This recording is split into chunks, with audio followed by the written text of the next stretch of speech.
If needlework is your passion, whether you're stitching by hand, machine, or mixing it all up, you're going to want to hear about the Mr. X Stitch Contemporary Needlework Prize 2025. This prize celebrates the best in modern stitch, and it's open to creatives from all around the world, whether you're a student or an emerging artist or a seasoned professional. And the best part, you don't have to send your work anywhere. Just upload high-resolution images to a private folder we will send you after you enter. You can enter more than one category, for instance, hand embroidery and 3D textiles. Just grab an entry for each one. And if you've got a student ID, you can get 50% off the entry price as well. The deadline for entering is 30th of June 2025, and entries are now open at xstitchmag.com/prize-entry.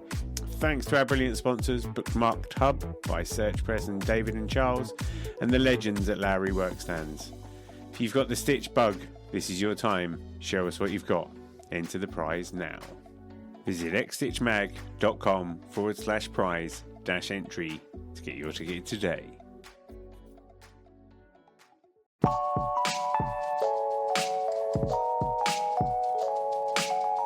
Welcome to NeedleXChange, conversations on the art of thread.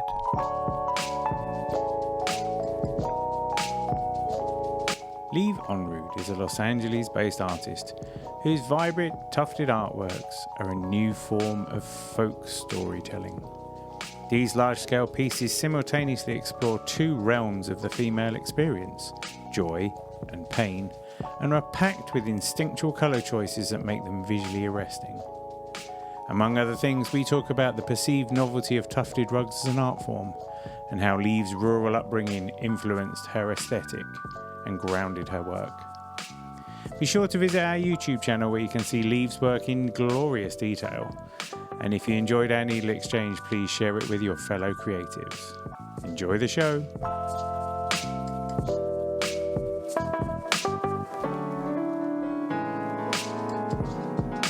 I read somewhere that you've had about 35 different jobs. And I wondered what were some of your favourites and what were some of yours? Because I've had about 20, I think I had 27 jobs. But I was like, whoa, this lady's had lots more than me. So probably the most surreal one was I was a janitor at my old high school. I grew up in a really small town in Wisconsin. So there's 700 people. And so everybody knows everybody. And it's a longer story, but I was angling to get this job in Antarctica as a janitor at McMurdo Research Station.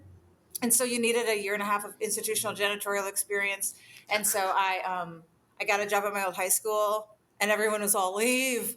What happened?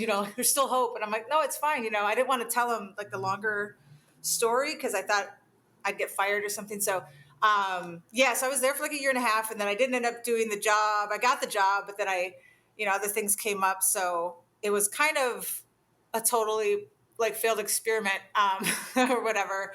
That one was weird. I've trimmed weed before that was legal and stuff, but that was comfortable because I could just do that from wherever. And oh boy, I was a welder for this guy who used to be a bully at my high school. He was a jerk, but I kind of needed a job. So, and he was being a little bit nicer then, and then it turned into he doesn't deal well with rational thought and stuff. So it didn't work out. He got really mad. I couldn't really explain how, because it doesn't make sense. But anyway, I think he ultimately put all his money into a truck. And so he ended up going broke and kind of blamed me. But I think it was just because his priorities were weird. Lots of stuff like that. Have you had lots of versions of the same kind of job, or have they all been very different? Yeah, jobs? I mean, I've worked at different restaurants and cafes and stuff like that. And then I was a nanny. A lot of childcare types of things. I was a nanny in Holland and in Amsterdam for a while. And then every now and then I'll just remember a random one. I mean, I think I grew up on a farm, so I mean, I was initially working there, and then I was babysitting when I was 9, which is weird because I wouldn't imagine that that's something that most people would do. But were you the most sensible 9-year-old in town? Something. I mean, I think actually younger kids they take the responsibility a bit more seriously in a way because you feel okay, you're I'm on my own. I got the you're set up for the night. You kind of like, I think I took it more seriously because it was this opportunity. But yeah, it was definitely like, there was one kid I remember I was trying to lift him above my head to put him in this bouncy thing, and I dropped him, but he landed on a bed, so I didn't hurt him, but just something like that. I was like, I wasn't strong enough to like lift the kid. So I don't think it was, I mean, mentally I was there. Physically, I couldn't swing it all the time. I was pretty scrappy. But yeah, so I mean, from there, then I was like working at all these odd job things around the country where you just kind of get thrown into it, and not with no money really. I think I made like $3 an hour once babysitting 3 kids for like 8 hours a day. I mean, it was nuts. So yeah, in terms of, it prepared me for art because it's like a lot of work, no money. I was like, I'm here for it. I'll do that for the next 30 years. That sounds like fun. Yeah, because I had lots of different jobs. I think like I worked in a sandwich factory. That was probably one of my weirdest ones, a sort of factory that would produce like 100,000 sandwiches a night, and you'd be on a conveyor belt. And I remember like 8 hours doing like tomato. Yeah, you're just I Love Lucy, just eating the sandwiches and just, well, yeah, at the start, do you know what? The first time you do it, you just like, you can't look a sandwich in the face for the first couple of days, but then after that, you get cheap sandwiches, so you're just all over it, really. But I just like the people, and the things that people will do when you do jobs that you don't like doing, but then you see people that are doing them and the reasons why they're doing them, and often the things people are willing to put up with. Yeah, I mean, that's the thing. When I think of all the coworkers, all the different people I've got to know, especially that janitor job, like it was pretty funny to just have these older lady friends. They were like 70, I'm like, hey, Joanne, hey, and then eventually I was doing portraits because I was also always doing like art things on the side to try to make money. So at one point I was, I did several portraits of other janitors, for their families and whatever. So it also like when I look through art that I've done, there's all these years of like, oh yeah, I remember that, doing these just portraits. I think mostly I think I was doing like pastel or in acrylic at that time. So it is also like segued into my art in funny ways. So you studied fine art first, and then went and did a master's subsequently, right? Yeah, I did. So in Wisconsin, I went to a state school called the University of Wisconsin Eau Claire in Eau Claire, Wisconsin, and I studied painting there, and then graduated when I was 21, and then I took kind of like 10 years, I would say, until I went again to grad school at Rutgers, and again for painting both times. Yeah. And because I've got no artistic education whatsoever. I'm a total charlatan. But when you go and do a master's, like what's the approach? Like what kind of stuff do you end up doing when you're at that level of that type of education? I mean, it's interesting because like they're usually like a 2 or 3 year program, and it kind of it depends on the school. I mean, I think you apply to the schools that fit most with what you want to deal with, and I think for Rutgers at the time, it was really studio based. So we were kind of like really, you had a lot of time in your studio, and it was a lot of feedback. And, obviously you had these professors, but like kind of varying levels of engagement in some ways. I mean, it's kind of driven by your classmates in a lot of ways.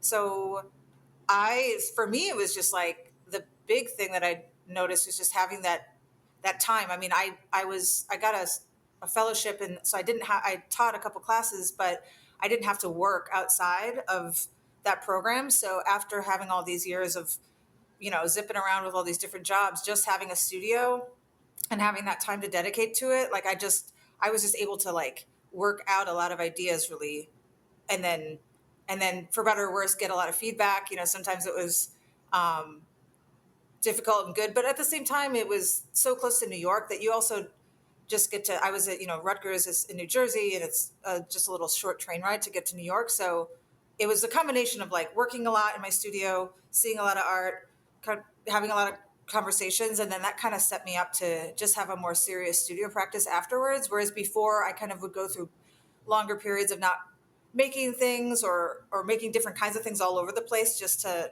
make money in a way, like the janitor portraits. And I was welding for a while. I did all these different things. So I think that just made a shift in terms of like what I what I did after. It's been pretty steady since. Yeah. And so when you did the masters, as you approached going to do that, did you already feel like you knew where your art was coming from and where it was going, or were you quite haphazard and then that helped you like crystallize things? Yeah, I mean, I definitely from what I was making before until after, there was a big change, and I didn't really know what I wanted to do, and that's kind of gave me a lot of anxiety. Like when I showed up, I was definitely, I mean, I was so stressed out because I got this scholarship, and I kept thinking, well, like, I don't know, because not everybody did. So I think, God, why me? I don't deserve it. What if I don't know what I'm talking about? I've been in the woods because I was living in like my great aunt's old farmhouse, like really removed from like all art scenes and whatnot. I was helping my aunt fix up this house. I was welding. I was doing all these random odd jobs in the country where I'm from for about 5 years before that. So I really thought like, oh no, I'm an imposter. Like they're gonna find out. So I was so stressed out. I drove, I don't know, 18 hours straight in this U-Haul, and then moved in the same night. Like I got there and like moved all my stuff in and fell asleep in the middle of the floor. So I think I was like very nervous about not knowing what I was doing and not even sure if like, which is, whatever, imposter syndrome kind of stuff. But it was real. And then, yeah, so I think it did help me like crystallize or just myself too. I learned a lot about who I am, I suppose, as an artist during that time, just because it was this like high pressure thing. And having to teach too, I think really helped. Just get my own voice and kind of figure out what I wanted to think about and talk about. But yeah, I definitely didn't feel super confident at all coming in, and I suppose slightly more confident coming out. But that's never been my main like strong suit. Is I don't know. Yeah, do you think People that have asked me if I've been raised Amish, like, 'cause they're just like, "What's wrong with you?" But yeah, No, but that's because like one of the conclusions I reached when I did my like spin back through your entire Instagram, like yeah, to me, it's like there's a real like folk art quality to what you do, and in some ways, there's also like this indigenous vibe. I think like the use of color and the approaches that you take in terms of like the format. And I can see there's a shift since you got your new tufted gun as well, which must be badass. We'll talk about that in yeah. a bit. But that kind of indigenous, like I feel like your grounding in Wisconsin, your upbringing, like a folk art tradition, but maybe a new spin on that. That's to me, that's how I interpret what you're up to. Yeah, and for sure. Like the first thing that kind of got me, basically, like when I was my final semester in grad school, I did my thesis show. It was a painting show. It was good. I liked it.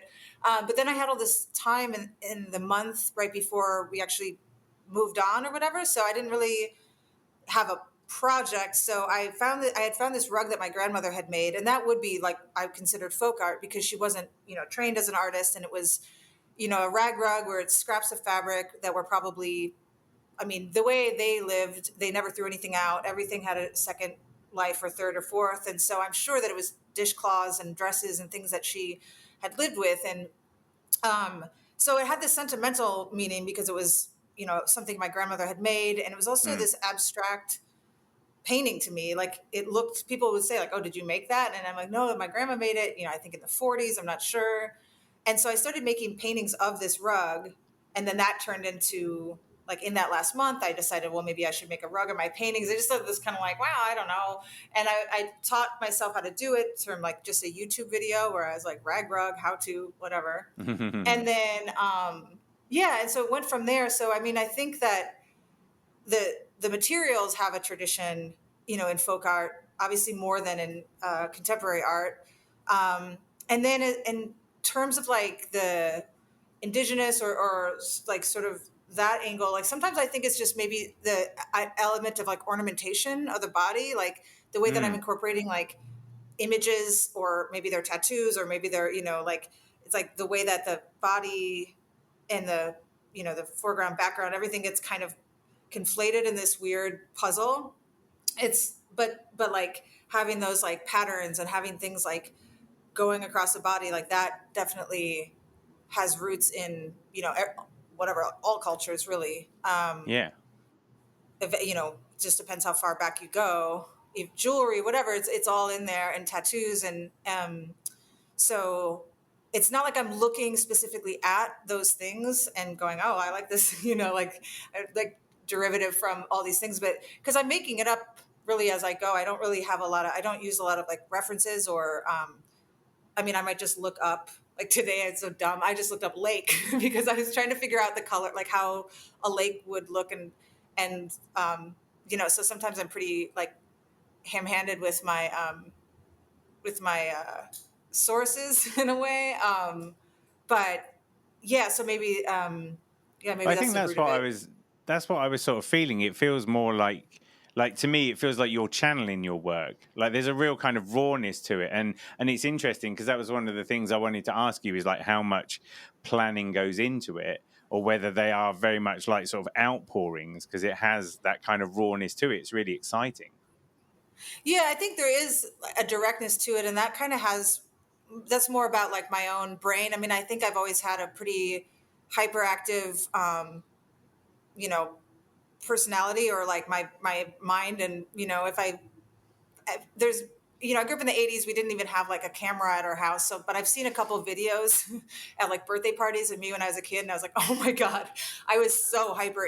It's not even cute, it's weird. So I think that, like, because I grew up in a farm, I could, somebody send me out to do something and, like, work and run around at least, and no one cared. It was the 80s, so you just did it. But I think the way that I approach art is a similar thing. I'll get an idea, and it's like just a snap. Like, I'll think, okay, these two bodies doing this, and then I'll take a photo of myself because it's just me in here. So I get that lined up where I can kind of get an idea of what that would look like physically. And then as long as I get the bodies drawn out, then it's on. So I don't like sit there and like think too much more after that. I kind of start with where the bodies are positioned, and then I'll start with the hair, because that's always an element of like braided together, kind of tethered, this like, you know, um, in some ways it's like the same. It could be the same person in two different stages. Right. It could be that it's like, the idea of like wanting to be multiple people and have different, like, I could have had 70 jobs if I'd been two people. But like, yeah, there's that. Or it could be like a sisterhood, or it could be, this kind of like idea of like collaboration or interconnectedness. So once I do like the bodies and the hair, and then the rest is like just sort of like which idea. So I'll think, okay, well, I want to do this swan on this hip and this and that.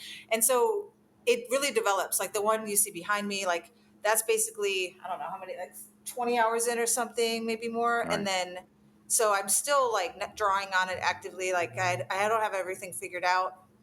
And so in that way, it keeps it loose so that I can kind of have the impulsive like idea and go for it. But then it's also, there's slower thinking, because they take so long that as I'm working, I can plan the next thing and add it in as I go. So it's not like if I had something completely planned out and it was just executing it, I would have a horrible time. That's just not how I operate. And for a long time, I was intimidated, like this size and I had the new tufting gun, I thought, okay, I have to have it planned out. So I thought I'll change my whole approach and I'll start working on paper and I'll have these studies and I'll have it all done.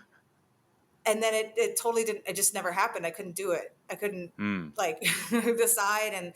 And so finally, when I got into like, I guess this kind of system where it's like, okay, I got these things it can work with how I think, then I started to be more relaxed about it. But the first one, I had this huge frame in my studio for probably 8 months, just in the middle on these wheels, and I just would go around it. I couldn't work on it because I was too scared that I was going to mess it up. And then I don't know, something happened and I figured it out.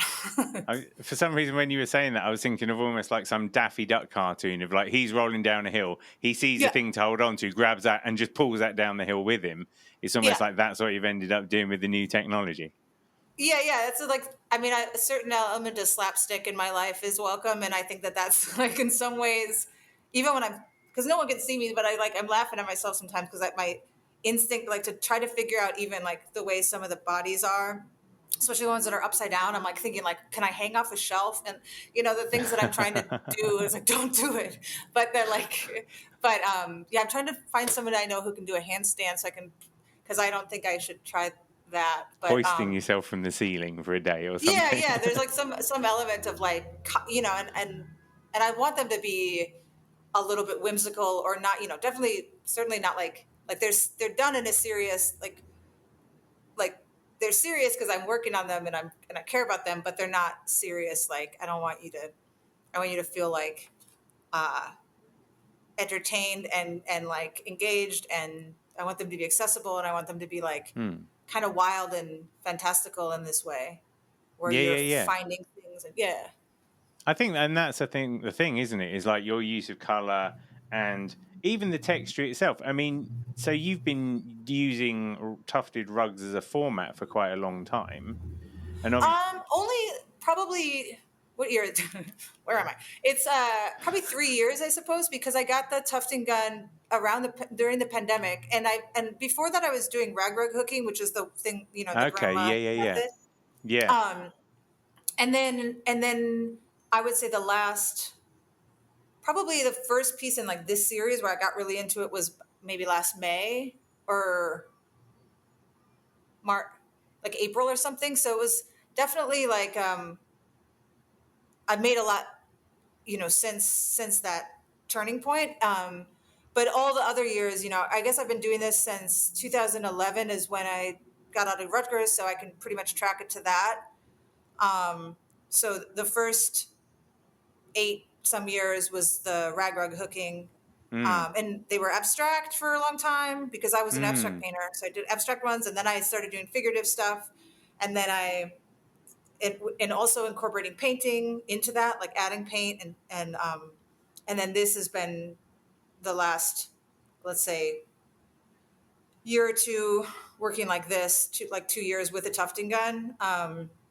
And so far I haven't used paint at all, but just straight yarn. And I do like hand punching. So I have a little hand punch tool that I'll do a lot of details with. And it's just kind of like, there's different processes and different things I can do. So every day I can, even if I'm not feeling it, to maybe come up with a lot of details, then I'll do the tufting gun in these bigger sections of color. And then if I have one day where I'm really like listening to some, I don't know, podcast or book on tape or something, then I'll like maybe have the hand tufted day. And so I kind of alternate between processes so that I can, make the most of my time, I guess, and just kind of keep plugging away, because they do take, I mean, when I do track the hours, it's maybe, something like 80 hours on a big piece, just,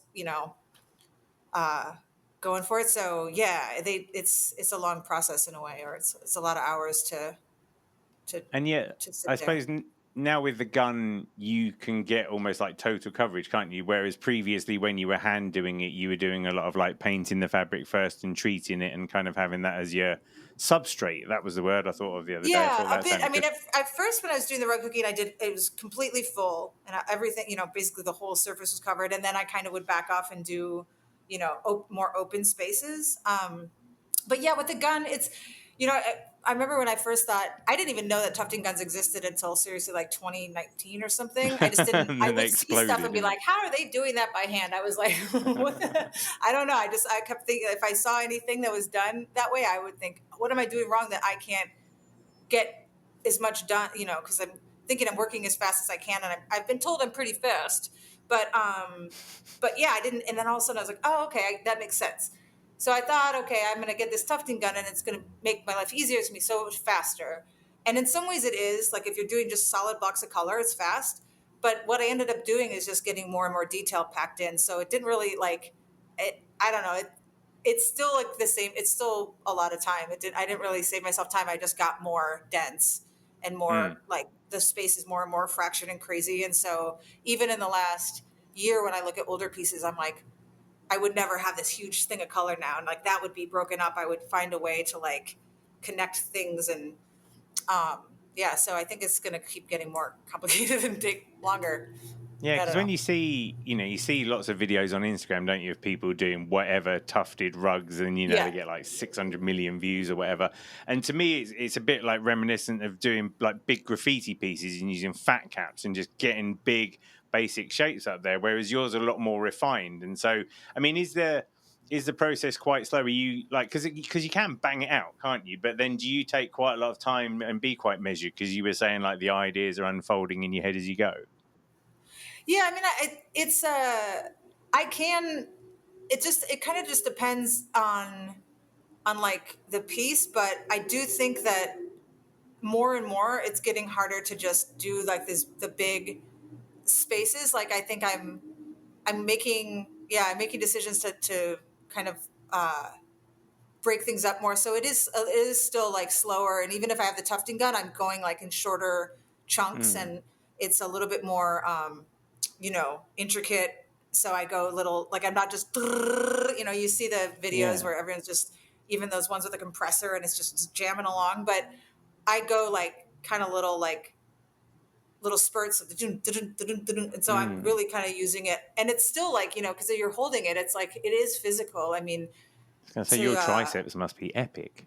they're like, I used to be, I don't know, it's not that good. Dude, I used to be it's in not better bad. shape. But yeah, I mean, it's like, it is hard. I think that other people I know who talk about it, yeah, maybe it's my traps. That's what I got going on. Holding it like Monkey that. shoulder. Yeah. It's like the bodybuilders. No, it doesn't translate into anything that's that exciting looking. But yeah, I think I have the stamina in some weird way. But at the same time, I eventually, like when I'm working a long time, I have to be like, wait a minute, take a break, and then every now and then, like get a massage where somebody can just really like, Mm. mess me up and like step on my back or something, because it ends up like, you get a lot of shoulder like tension, and there's knots and stuff that. So you have to be kind of careful. So that's why I tend to I'll work with the gun for a while, and then I'll work on other things to try to make sure that that I'm not doing some sort of damage, or carpal tunnel is probably down the line somewhere, but I'm going to try to make sure I you know stave it You've off a little bit. moved on to Yeah. different medium by then. What's interesting though is that you're using the gun more like a brush, aren't you? You're just making smaller and smaller strokes, and just kind of like getting more intricate with the pieces. So it's almost like Yeah, there's a yeah. I mean, I transition think there. like there's kind of like relationship to maybe like pointillism, with adding, Mm. stippling and this kind of stuff, and I think of the yarn as like that's my palette, so I have a pretty big range of color, but I think that's also from just like having it.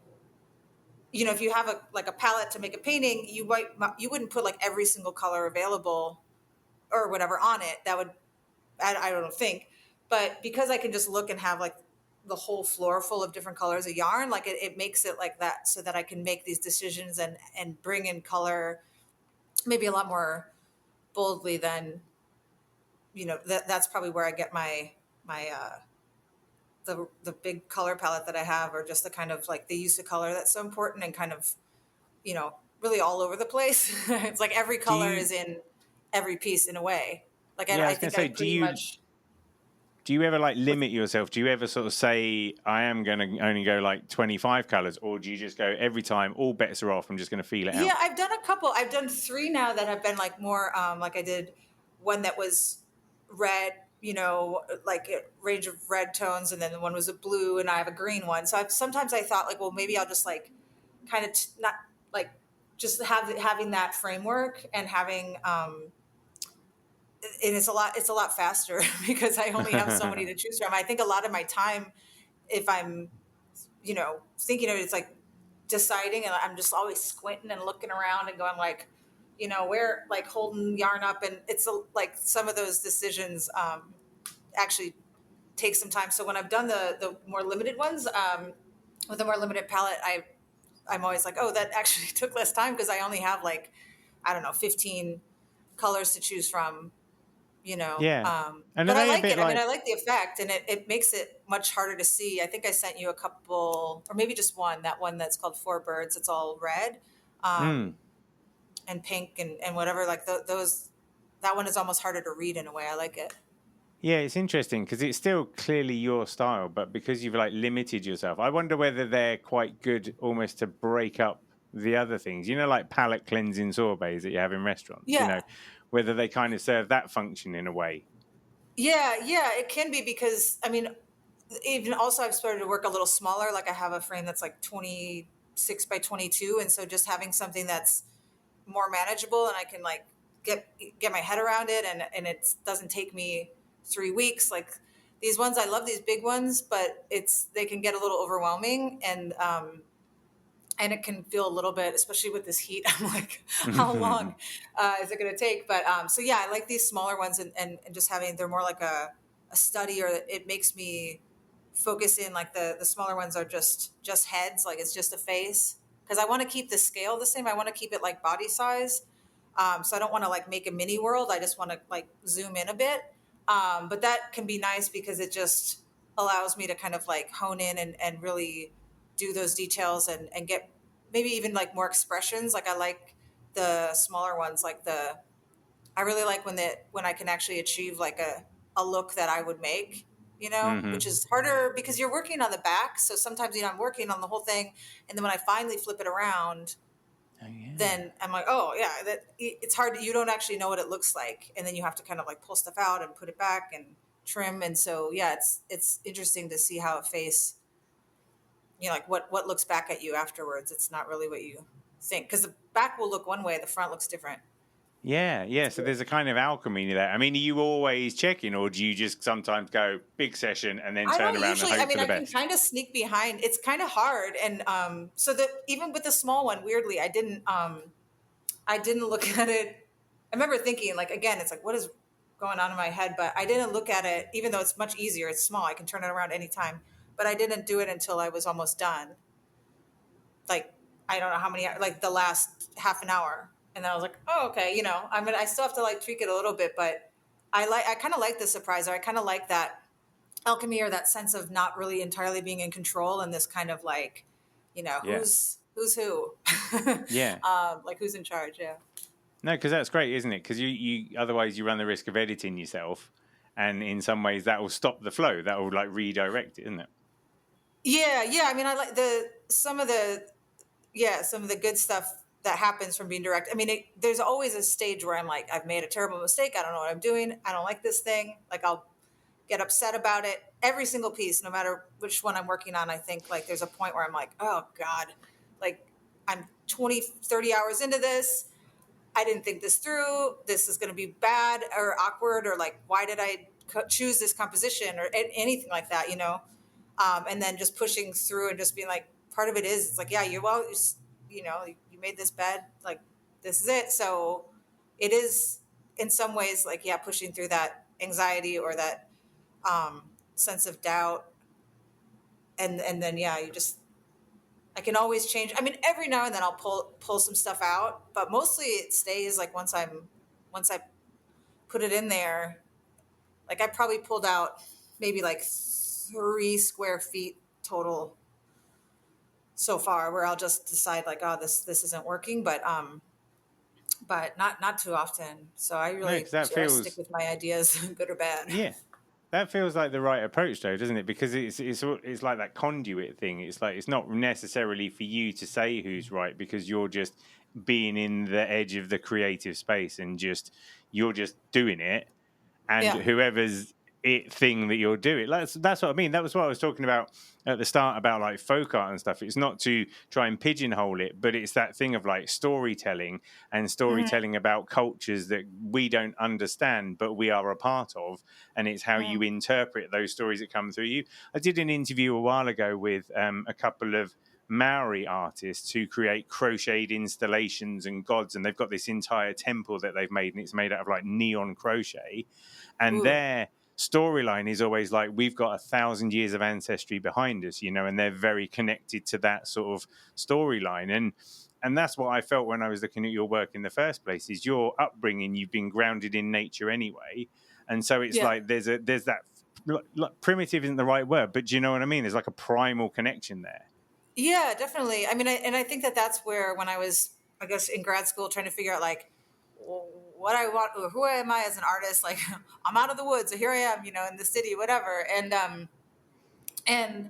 it did feel like this discovery of this rug and kind of connecting to my roots. It felt like that is kind of the circle that I needed to actually be more authentic, to like, I can't really change my story. And I also, like, as a side note, like, I love telling stories. I'm a big storyteller, so I like that my artwork has that capacity where there's a lot of different potential narratives, and it's like this whole winding story that's pretty appropriate. But yeah, like, I like the idea of connecting to back to someone who's, she died when I was 12, but like, we were really connected as kids. It's all part of my upbringing, and like, we spent so much time together. She taught me how to draw. Like, there's all these things where I wanted to almost like continue that conversation somehow, and it does feel like that connection to, like, even just like the labor and, like, the way that I work on these things. And it feels like that's where I channel my, like, when you grow up on a farm and you're supposed to be working and doing stuff all the time, it's not that easy to sit and watch paint dry and then be like, I'm in graduate school for something that like no one cares about. And I'm like, let's talk about art. Like, it does work, but part of me is more comfortable doing things too. So I can have that conversation, but I need to be like active and working on something. And so, yeah, all those things kind of came together. And that's why I think I made such a turn away from, painting into something, into this whole different process. But it really fit, like, it fit my personality, and it fit my, like, my work style. And then slowly I feel like it's getting more, or just in general, textiles are getting more recognition in like the art world. But yeah, I feel like I've done it no matter, for all these years. I kind of felt like I wanted to do it either way. It wasn't, I was going to kind of see what happened, but it's been good that I'm showing more, that people are starting to like pick up on what I'm working on, and it's starting to come together. Yeah. And how do people respond to like tufted rugs as a format? Because it still, I think, has got a certain element of novelty when you look at it in a sort of big art context. Yeah, I think there's still a lot of hesitancy in terms of, like, I mean, people usually, when they see it, there's not a problem. They're not over analyzing it. It's like, oh, I like it, or they, maybe they don't, I don't know. But then there's like the other element, which is like, what will the collectors think? Is this like craft? Can we like get away with this or something, or is it serious, or all these kinds of things, and is it archival, and all those kind of questions, and I don't think that same conversation is happening definitely around a lot of other forms of art. But I think it's starting. I think once it gets a little bit more mainstream, and there's some big time artists that are working, in textiles now. So I think it's starting to get more in the conversation, and then that's just the art world. And then once everybody can agree, or some people get on board, then it just snowballs a bit more. But yeah, there's definitely over the years been a lot of hesitancy, or people that like, I've shown everywhere and people would like it, but then no one will buy anything because they're just like, well, it's not a painting.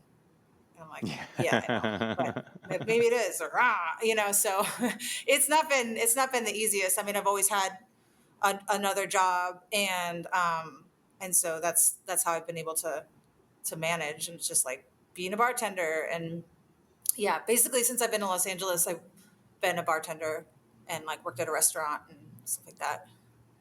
But it makes me smile, because it's like, I've been around and I've had the conversation about like art versus craft versus design so many times, and there is this sort of like structure that you see, and it's funny how, certain things, put a light bulb in a ceiling and throw a bit of paint on it and it can be art. But what you're doing, people would really scratch their heads at to put in the same category. Yeah. And it's like, it's just some weird technological boundaries that they set on things. But what I love is, even if you go, all right, cross stitch is art, or machine embroidery is art, then you go tufted rugs is art, and people are like, no, but what? Like, it's almost and I love it, because your success just really pushes at the edge of that for other people, and it starts to dispel some of these structures, I think, with the way people have to accept it. Yeah. I mean, it's like people will like find a mummy that's like wrapped in fabric from however many years ago, and then they're like, wait, is this archival? And I'm like, yeah. There's like, fabric, a lot of it'll last forever, this acrylic yarn and everything. It is, some painting that, is oil on top of acrylic on top of oil on top of acrylic, and nobody's even looking at that. They don't think about it, or, I don't know how archival drawings are, but no one, there's a different appreciation, and it's just it's a funny thing. So yeah, I mean, I think with the tufted yarn, it is tricky, because it's like, yes, there's this more of a like craft element, or people can make You can walk all on kinds it. of different things that might not be in the same realm, but the same way you can have there's like drink and paint companies where you just paint a wine glass pouring into another wine glass. Like, no one's talking about, like, I don't care, that it can exist too. We can all have all these things at the same time. Like, if your mom wants to get drunk and paint a sunset, I'm not like saying that now painting is fucked. I don't know. It's just like, what I'm doing is different, and I like it, and I think that it translates, and I think the texture, the way that it reads. I think the hard thing is, in the age of the internet, you can't really see all these specific. The age of the internet, I'm so old, but like, like Instagram or something, like when something's 2 inches on a screen or whatever, you can't get the sense of like how it actually looks or feels or operates. So that can be a disadvantage. In terms of like how people see my work, but in real life and stuff, it's totally different, and I think it's captivating enough to be on the same stage as some. I see a lot of art, 100%. and I think, put me in. I'm a contender. Yeah. 100%. Like, this is why I'm excited to be doing this podcast and stuff, because I'm like, if they're not paying attention, I'm going to pay attention, and then at some point we'll just blow the doors off the thing. Talk about the size of your work then. Just, I mean, on an average, say those pieces behind you, what kind of size are they then? So like this one behind me is a little over 6 feet. So I don't know how much 6 feet stuff, square. but No, we're imperial. it would be over like, here, right? life size basically, and similarly, like width is about 5 feet. So I do want it to be like similar size to my body. And it is a funny thing, because I'm looking, when I'm working on it, it does like measure up, where I'm looking like at a face that is the size of my face essentially.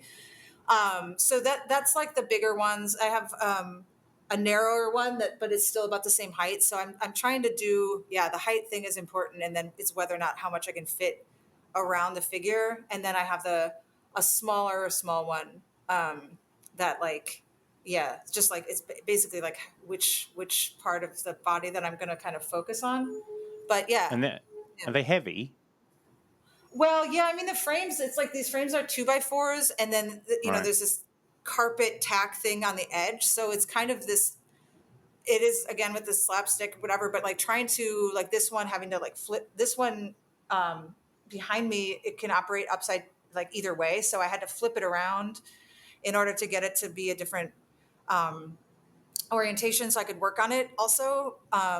On the bottom and whatever. So it is like, they are clumsy. I try not to move them around too much. And so, in terms of like looking at the front and the back, that kind of plays into it. I'll kind of prop it up and sneak behind it, and I can kind of look, but there is something to be said for like the, they're definitely like heavy to move around and shuffle around a little bit. Yeah.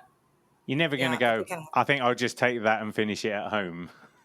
No, I can't. I know I can't do it. I have to be in this hot room. But a smaller one I thought about, but then I have to move everything, all my yarn. It's like, it would be complicated. So in the end, I end up just staying here later if I, That's what I was wondering. Yeah. Are you like, whether you'd be like, no, done, 6 o'clock? Yeah. Yeah. Like when it's done, it's done. And then I just have to get away from it too, and shut it down for the day. And then maybe at home I'll draw or something. That's usually when I come up, like my sketches for a piece are really pretty stupid. Like they're really small and kind of like scrappy. And it's just the kind of getting the general idea. So I don't know if I have one handy. I don't know what It's kind of like they do with exactly. like tattoos and with comic books, isn't it? You just put in like the blobs kind of in the right place because that's what's in your head, right? Yeah. So I have like a sketchbook that's like, I don't know, 4 inches by whatever, 3 inches. And then I'll scribble in there when I'm at home and then, you know, work it out here. But that's where I get a lot of like, that's where my drawing time, I feel like, is when I'm kind of half in something, like I'm watching a movie or something. And again, it's like, can't just do that, have to do something else. So I'll work on that other stuff, on drawing. And have you got at this point in time, have you got like a few ideas planned for the future, or does it like one in, one out kind of situation? Yeah, I think I have like 2 more ideas. So I usually like 1 or 2 ahead, so that, I'm working on one. I guess I'm finishing one, which is a pain. It's just like the last maybe 10 hours of this one.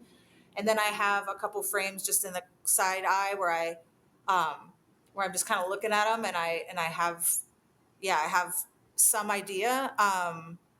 So yeah, maybe 1 or 2 ahead, and then I don't know. Someday I would like to work on a really big one, but I would have to have a plan for that.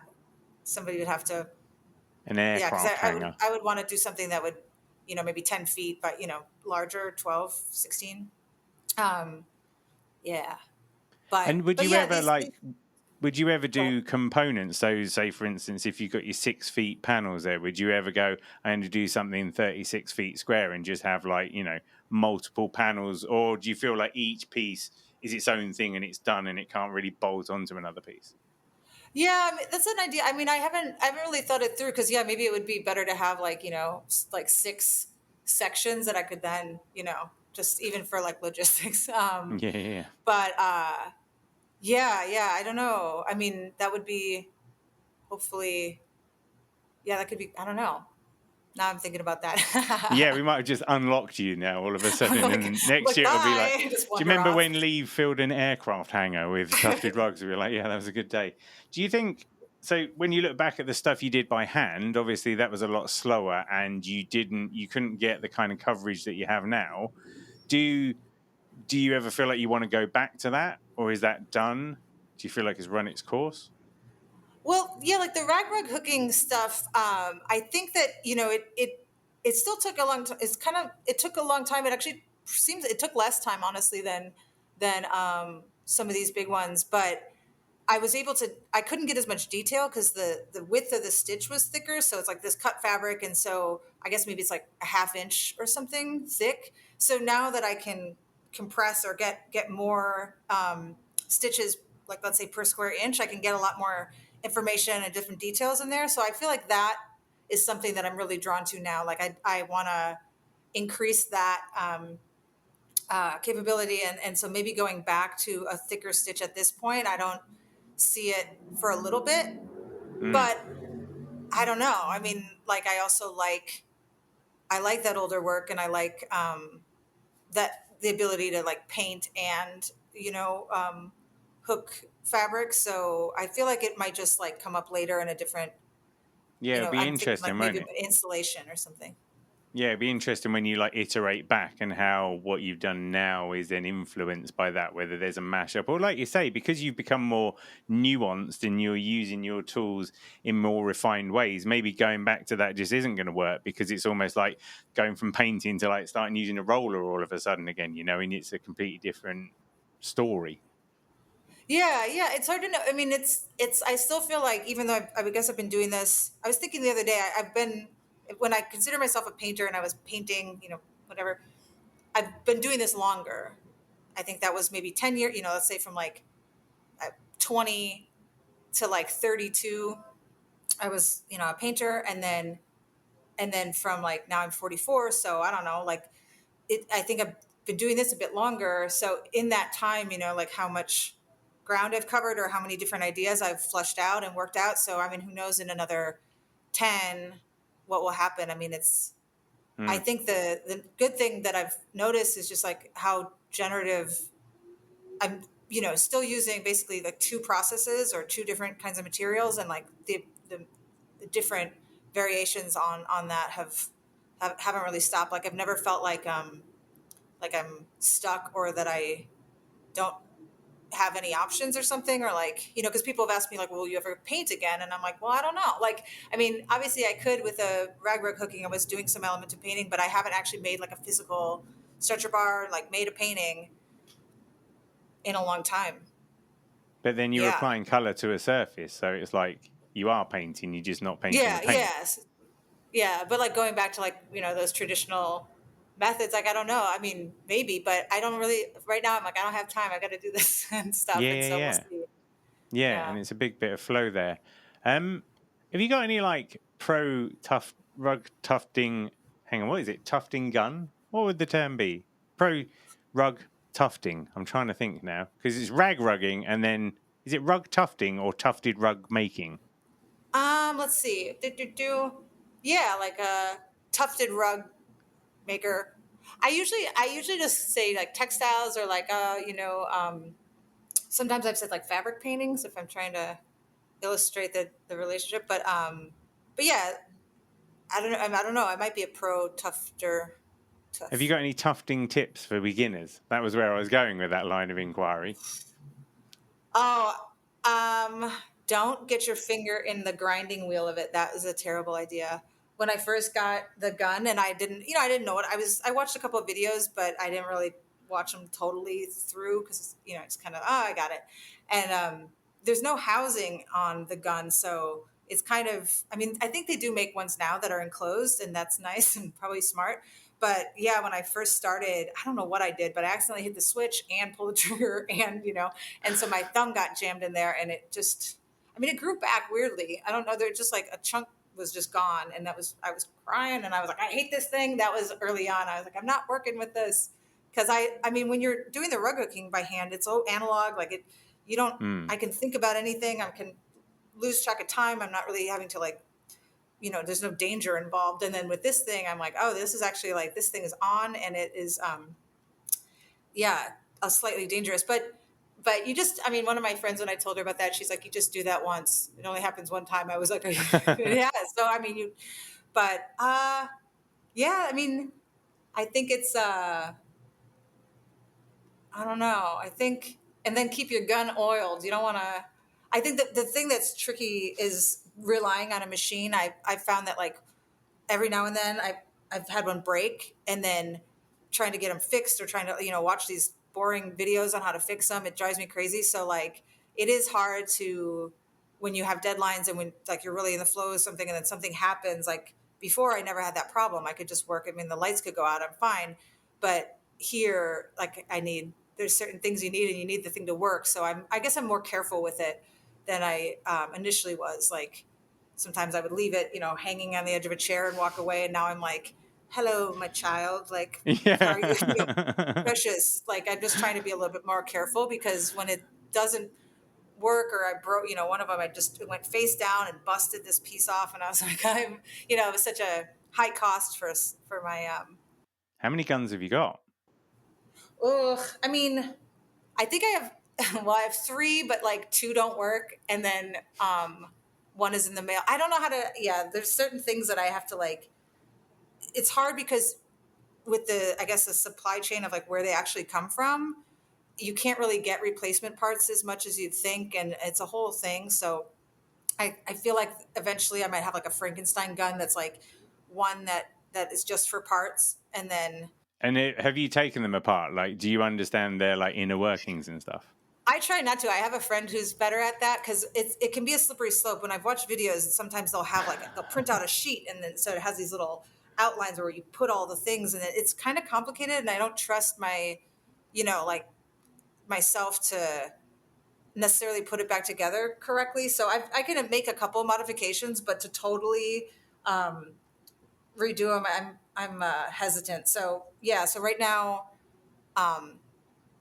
I have one that works great, one that is got it's a little glitchy, and then one that's just busted. But I'm still keeping it around because I don't know. I feel like I'll need it for something. It's like a very old dog. I just stroke it every now and again.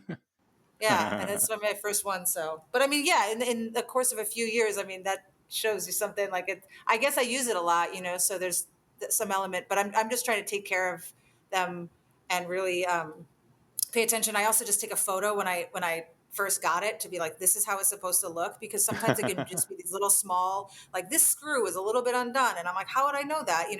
So I just took a photo and it's like, that's what it's supposed to look like. So I can at least have something to work back towards. Do you always get like the same brand of gun, or do No, different guns have different like nuances? Yeah, I mean, even like the companies that I ordered from, like they have different models now. So I mean, there's some inconsistency. So I'm trying to get the same one every time now, so that it's something I know. But yeah, I mean, I guess if I have a few, I don't feel bad, and then I can also have somebody if I need somebody to help me, or maybe I'll teach a class or something and have a couple around to work with. But yeah, because it's quite a new technology in the scheme of things, isn't it? The guns I think themselves so. not really that old. It's not like you're Yeah, going to get definitely. some trusty 1970s version that will last until eternity. Yeah, exactly. No, I don't think they have that. I mean, I know the motor is made in Japan, so that's promising, but like all the other stuff, I mean, I don't know. I think they're kind of thrown together. And because they've gotten more popular, I think definitely during the pandemic, it got really popular. And so there's a lot of different versions out there, and crappier ones, that aren't as high performing. So you got to kind of fish around, like, don't get the cheap. If my tufting tip is like, maybe don't get the cheapest one, because it'll show up, it'll have like weird no instructions, and it will be kind of like complicated to, like if it doesn't work, there's no recourse. You're just writing some province in China kind of Are you thing, and part it of doesn't always. any? Are you part of any communities? Do you have like peer support for this kind of technique? Yeah, a little bit. My friend Svetlana Shergoff does tufting, and she actually uses cut fabric in her tufting gun.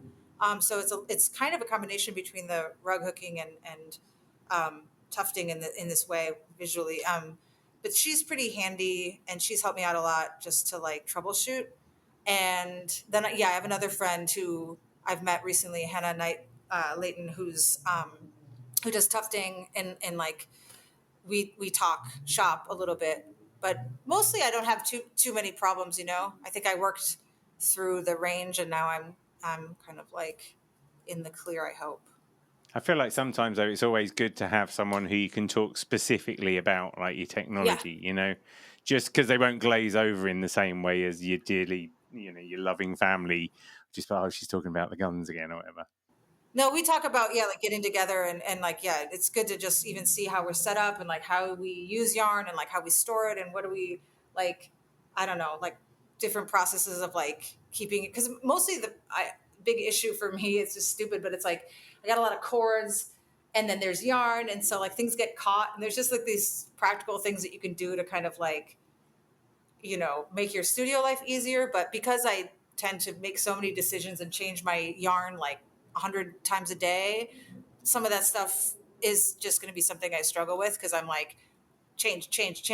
Most people would do one color at a time, and it's a little more organized. And that's just, I change it as quickly as I just look, I don't know how to describe it, but it's basically like I'll work on something for a little bit, and then notice something else, and change and change and change, and so I can kind of make a chaotic studio pretty quickly. Yeah, so it's not going to be good if you're sitting there stroking because you numerically ordered them and you're like, now where was number 548? Yeah, some people do that. I know they like have it all, like they project it, and then it's all numbered, or they have it all like drawn out, and then they can just fill in, and it's like a plan. But that's not how I think. There's a guy called Ian Berry, and he makes art from denim. And so all of his work is just different shades of blue. But his entire studio is just all over the floor, because it's the only functional way for him to be able to like you have to look see at it his all. whole palette at the same time. Yeah. Kind of works. Are there other artists of a similar vein who you admire?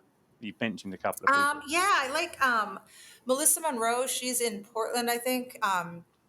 Her stuff is really great. Direct. She makes all these, I mean, even like furniture and these masks and all, and also wall hanging pieces. But she can build out like a whole insane installation. I think she's rad. Let's see, in terms of like textile, like, well, Simone Elizabeth is someone who does Yeah. tufting.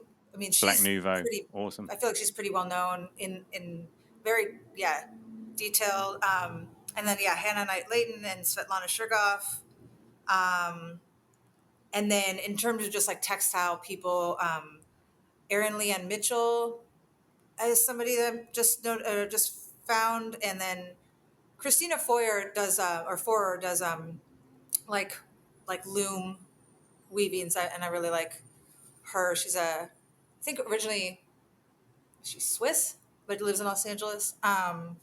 Those are some people that I think about, and then I am also like always just looking at painters too. So there's like a whole nother, but for the sake of this podcast, the textile people will get the attention. Yeah. No. Go on. Who else? Who's really floating your boat? I tend to like paintings that look like textiles in a way. So like my friend Helen Rebecca Garber is a painter who, they're just thick, and it's like applied in a way that looks like it's woven. And I just always really loved her approach and the fact that it doesn't read one specific way. I mean, I can't even think of. There's too But that's many. almost like she's almost like you two have got a bit of a yin yang thing going on, because obviously your work doesn't read as being what it's made of at first glance, and certainly not online as well. So there's a bit of sort of trickery. Yeah, and like I have a few of her paintings. We did a trade, and I have a few of her paintings in my house, and people will say, "Is that yours?" And I'm like, "No, but it's like I can see why you would make that association, because it is something that looks like it's it looks like another material basically when it's that and they're heavy and they're thick and like she's great. But yeah.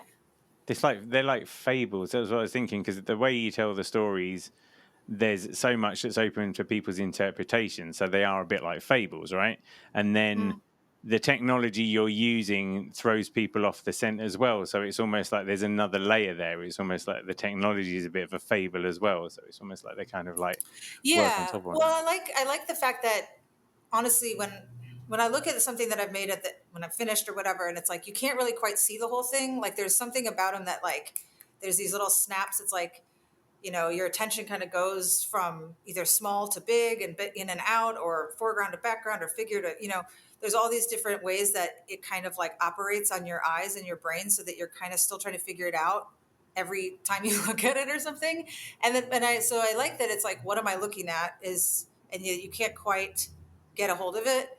And then also like when people say like, what is this? Or like, what material is this? Or one time I had a friend, and he's a curator, and he came over to do a studio visit, and he's like, oh, I thought these were, and we talked for, a while. I mean, I knew him for at least a year at that point. I'd see him around. And then when he came to my studio, he's like, oh, I thought these were paintings. And I was like, ooh, tricky, like that's cool that like please. That it didn't work like that. Like, I think there is like the artist is a trickster. These things should be tricky. And I like that it's not sort of easily resolved, and then it makes you think like, whoa, how is it a painting, or what is a painting, or what is a textile, like all those things. I mean, that's fun to think about.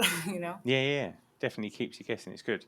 I'm going to pivot on to some very narrow questions now as I dive into my section where I ask you, do you have a favorite album?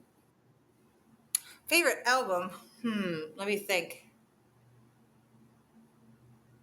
Boy, I can't think. Like, I think I had one in my mind last night, but I can't think of one at the moment. Let me see if it'll come to me. I mean, do you listen to music when you're working? Yeah, I mean, sometimes I tend to listen to like the same, like I'll listen to like the same song over and over if I'm really trying to.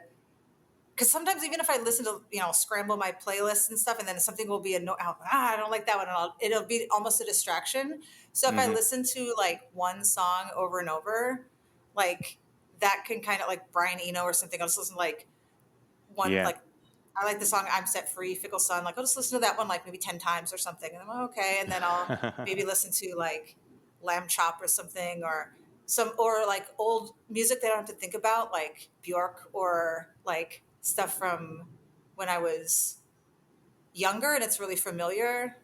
I kind of like revisiting like older songs and then be like, maybe I listened to it as a teenager and now I'm like, oh, I'm an adult and I'm in my studio, and it kind of puts you in this old headspace of like remembering Pulls things stuff out of because you. they're so triggered to memory. So like if I listen to like, something from my youth, like Bjork, I'll be like, it reminds me of all these other stories and all these other visual things that come into my mind.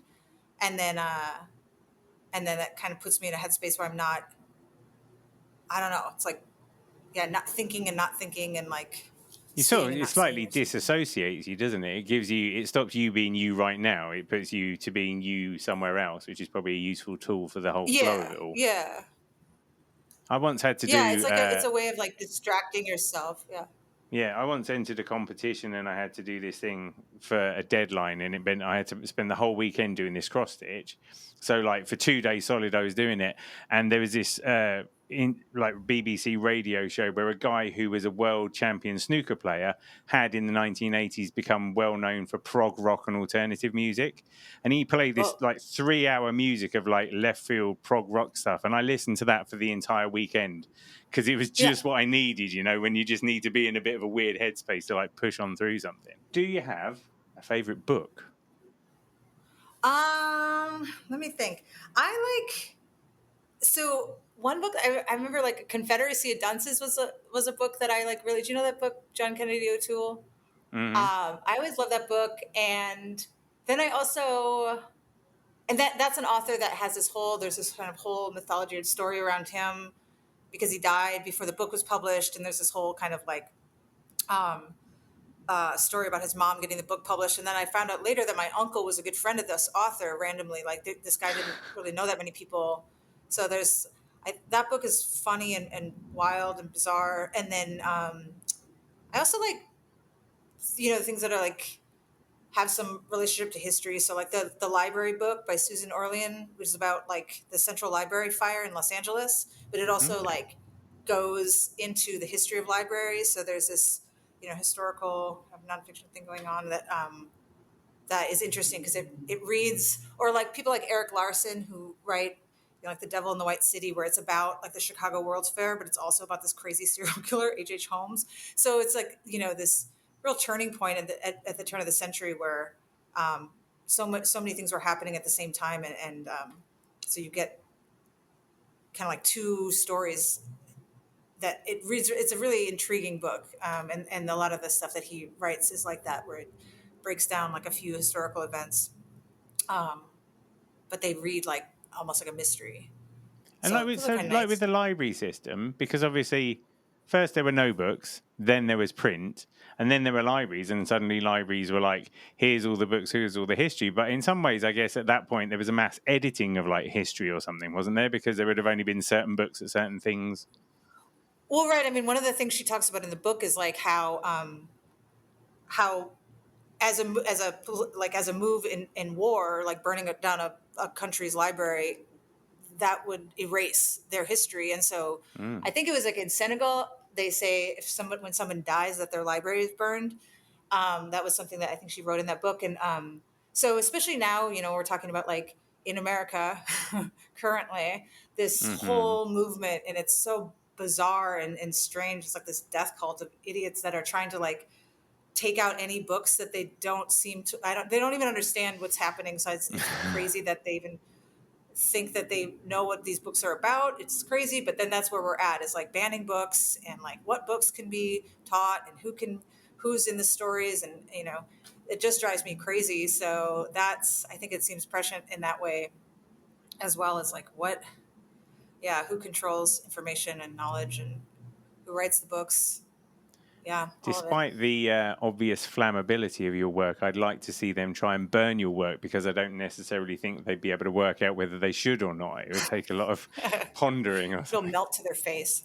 Do you have a favorite film? I when I was thinking about that the other day, I was like, there's so many that it's hard for me to like favorite anything. I'm always like this or this or this or this, But Hmm. Pee-wee's Big Adventure was a real classic for me growing up. I think that Interesting. I just remember like loving that book, and every time that scene where the dinosaurs, where he's like works in the diner and Simone and everybody, and then he has to like work off his dinner. Um, then like they're up in the dinosaurs at Cabazon, which is it's not far really from Los Angeles. So every time I pass through there, I'm thinking, oh, Pee Wee. So that one really, I don't know, something about like the comedy of that, and this idea of like when you're an adult, what your life will look like. I think I really like got excited about that when I was a little kid. And then, I mean, like I love Agnes Varda, and then like Murmurs is a great movie about Los Angeles and about the murals in Los Angeles and just the storytelling that happens around those. And I also like Battle for Algiers. If I was doing a more serious one, I mean, that movie's insane. So those three totally all over the place. But yeah, I don't think I have favorites of anything, unfortunately. That's or cool. I don't know. I like to That stay adds up. open. Yeah, no, that adds up. I'd imagine your favourites are very much at this point in time, and then next week it would be an entirely different thing. Yeah. It kind of is like where you're at, and I feel like not like I've lived like 10 lives, but in some ways I have. And so like there's different moments of different times in my life where things have resonated differently. And so I can't like, I can't decide. You've walked Yeah. plenty of paths. I didn't even get to ask you because you spent time in Amsterdam and you spent time in London. I didn't even ask you about that. Yeah.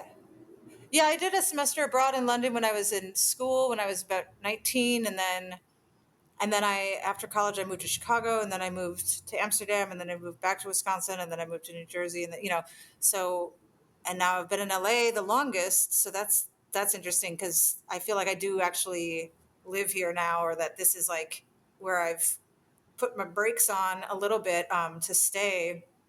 But yeah, definitely like lots of different stages and different lives, but I think that that's kind of been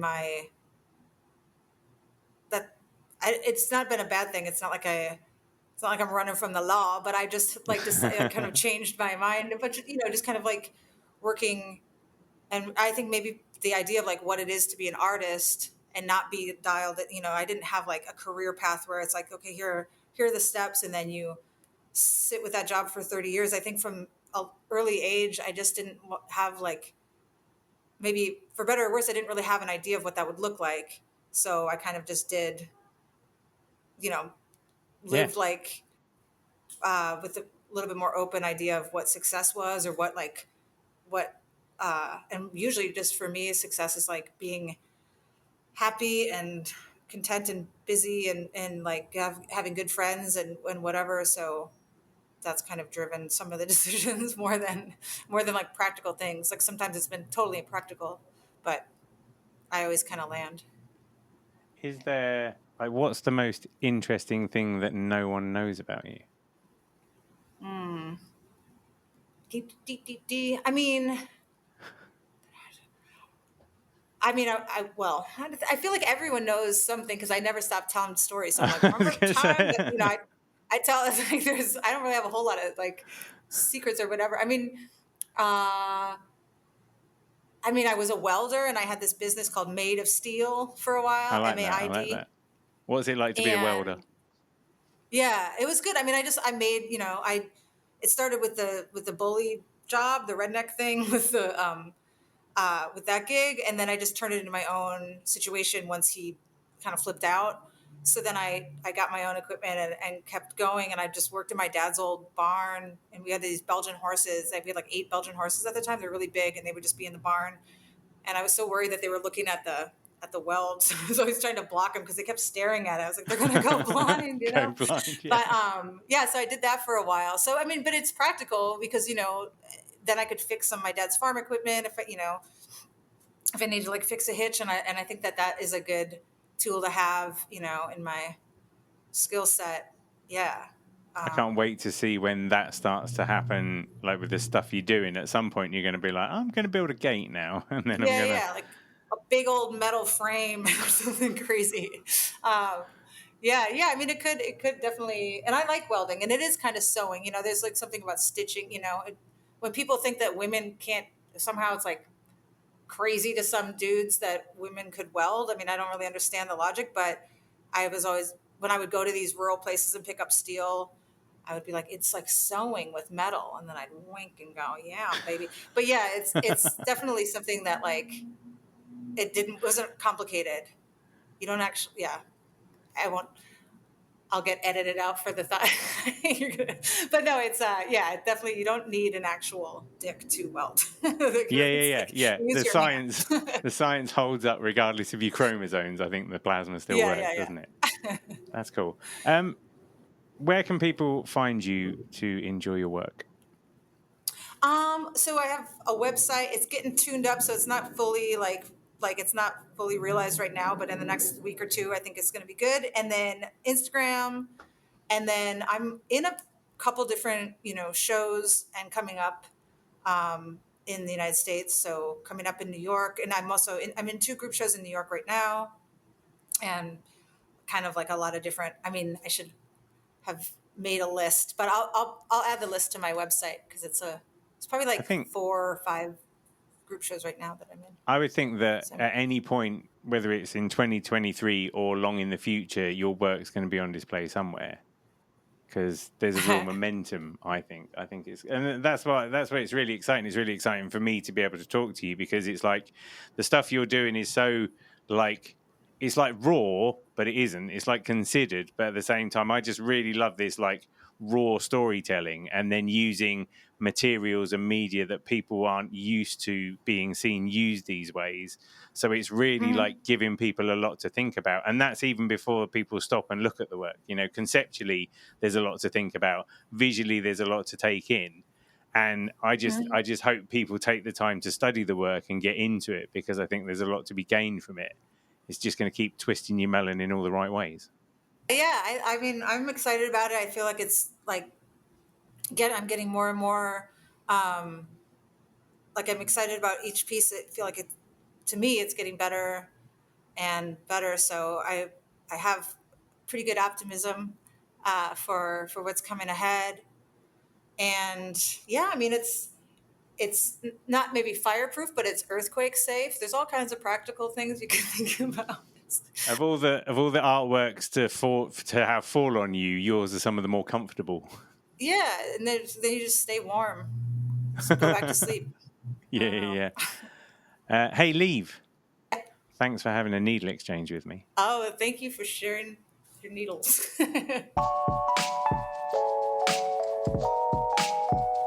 Thanks for joining me on another Needle Exchange. I hope you enjoyed the show.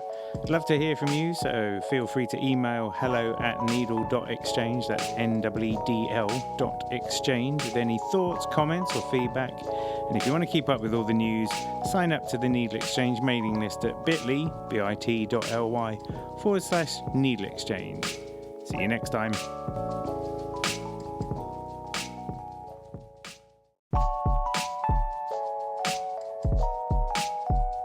Thanks for joining me on another Needle Exchange. I hope you enjoyed the show. I'd love to hear from you, so feel free to email hello@needle.exchange, that's NEEDL.exchange, with any thoughts, comments or feedback. And if you want to keep up with all the news, sign up to the Needle Exchange mailing list at bit.ly/Needle Exchange. See you next time.